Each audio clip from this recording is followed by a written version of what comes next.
Welcome to Book to Blueprint, where powerful books become practical blueprints for real life. You do not need more information, you need execution. This is Book to Blueprint.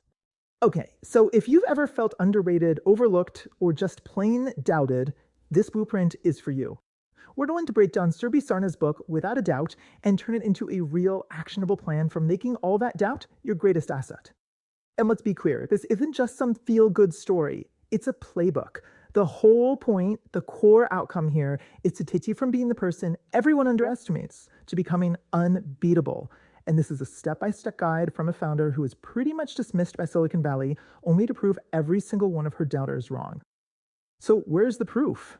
Well, it starts with this number, $275 million. That's what Boston Scientific paid for Surbhi Sarna's company, nVision Medical.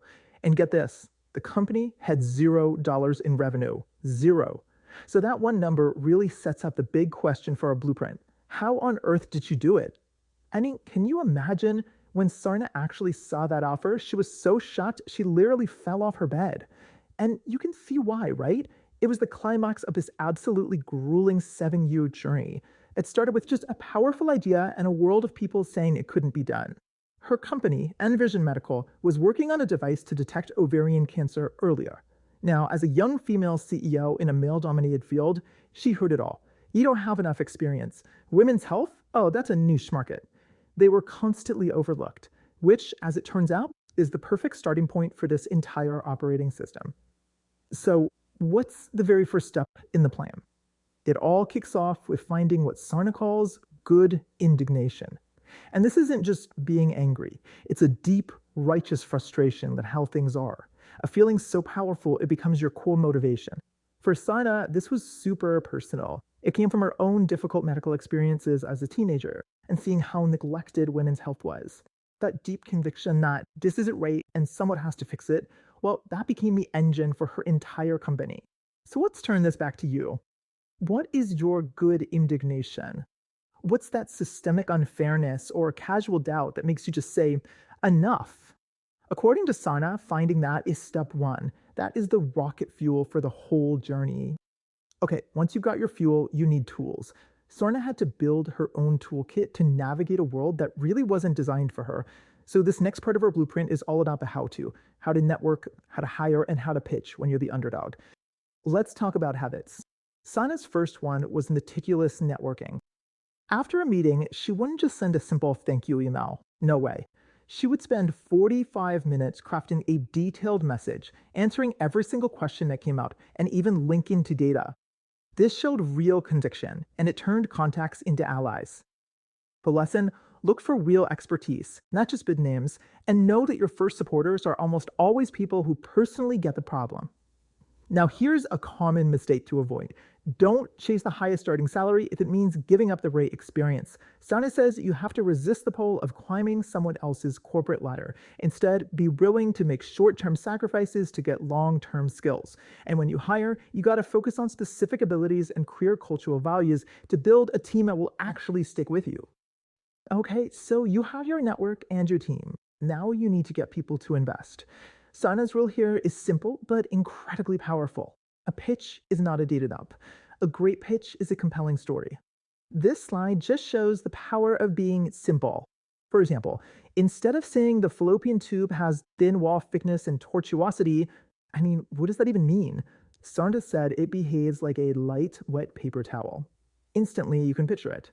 She wasn't using complicated terms to sound smart. She used a simple analogy so people would understand her. That's a key behavior to learn. So here's the playbook. Your pitch meets the narrative. What's the history of the problem? Why are you the one to solve it? And what does the future look like? You have to make the audience feel the problem. Keep it simple. Seriously. And most importantly, have a conversation. Watch their body language, engage with them, and turn your indignation into their indignation. This brings us to what might be the most critical part of this whole blueprint. You can have the best idea, the best team, and the best pitch, but if you burn out, it is all for nothing. The most important product you will ever build and scale is yourself. Sarna says that external doubters are fuel, but the hardest doubt to manage and the biggest mistake you can make is letting that voice inside your own head stop you. Self-doubt is what prevents you from taking that first step. The goal isn't to get rid of it, it keeps you honest, but to learn how to manage it. So here is a very tactical plan to prevent burnout. 1. Define what a fulfilled life actually means to you. 2. Figure out the non-negotiable hours you need for your loved ones. 3. Schedule that time on your calendar like it's your most important meeting. And 4. When you're in that time, be fully present. Phone away. This isn't selfish, it's essential for long-term success. So when you combine the motivation, the toolkit, and the self-management, you get a complete system. Sarna has basically created an operating system for the underdog. And here it is, the entire blueprint on one slide. Fuel yourself with that good indignation. Build your toolkit with thoughtful networking and simple, compelling stories. Choose experience over a quick paycheck, especially in the beginning.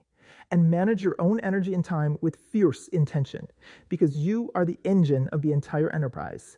Ultimately, Sarna's message is this: you will never be completely free of doubt. The secret is not letting it defeat you. The art is keeping it in its place, using it to stay sharp, but never ever letting it stop you from building your own ladder. So the final question is, are you ready to start building yours? If you have a book in mind that should be added to our list, comment below. If this blueprint helped you, subscribe, like, and build with us. More blueprints are coming. Stay intentional, stay consistent. We are doing this one book at a time.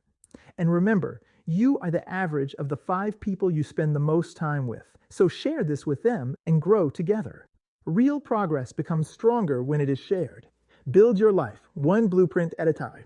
You do not attract what you want, you attract what you do.